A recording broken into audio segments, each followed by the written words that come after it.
Give me some good news. Help, help me, help mommy. Well, you know what, Steph? The best news is that we've got a new Supreme Court Justice, Yes. Kentanji Brown Jackson, and there will now be, every future generation of young black girl growing up in America can look up and say, I too can sit on the Supreme Court, and I can be the Vice President of the United States of America. And let's hope someday we can finish out that trio by saying, and I can be President of the United States. But we'll take the wins where we can find them. And this is a win really because of her qualifications and the experience she brings to the bench. It was a good day for America yesterday. Yeah, and you're right. And what was a horrible week for a lot of us here. I mean, just the picture of Barack Obama back in the White House, the first African-American president hugging the first African-American vice president, and now the first female African-American Supreme Court justice. You're right. There were certainly a lot of glimmers. It's like that cloudy day with the sun trying to break through. Peeking through, Yeah. So, I have to say, though, Glenn, I just thought, and I know we should never be surprised at the lows some Republicans will go to, but it was just despicable what they did to her.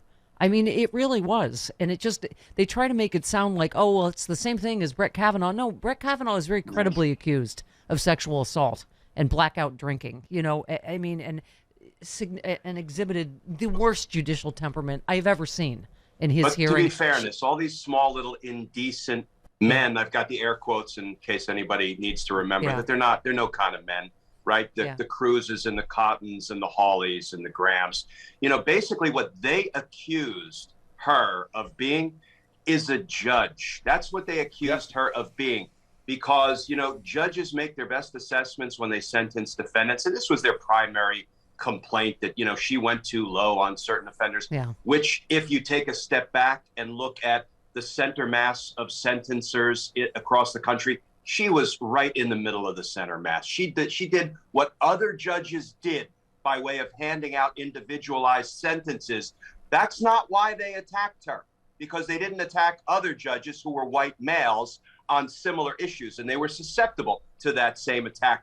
We know why they attacked her, because they're indecent, bigoted little men who are threatened by women, by minorities, by immigrants, by, anybody who has a different orientation than them.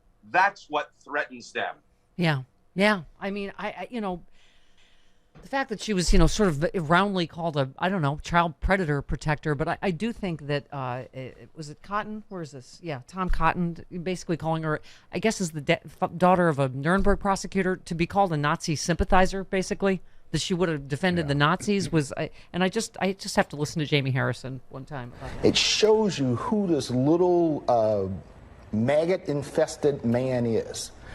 He does not deserve to have that pen. He doesn't deserve to be in the United States Senate representing the good people of Arkansas.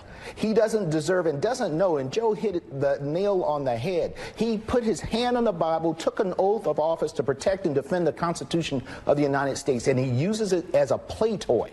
Yeah. Anyway, I hope people don't forget. I hope they don't forget that scene yesterday of wild applause for this historic moment in the United States, and them storming out like a bunch of little, pardon me, right? Yeah. Storming out in a little rage. To Mitt Romney, the only sole decent Republican to applaud for this moment in American history, right?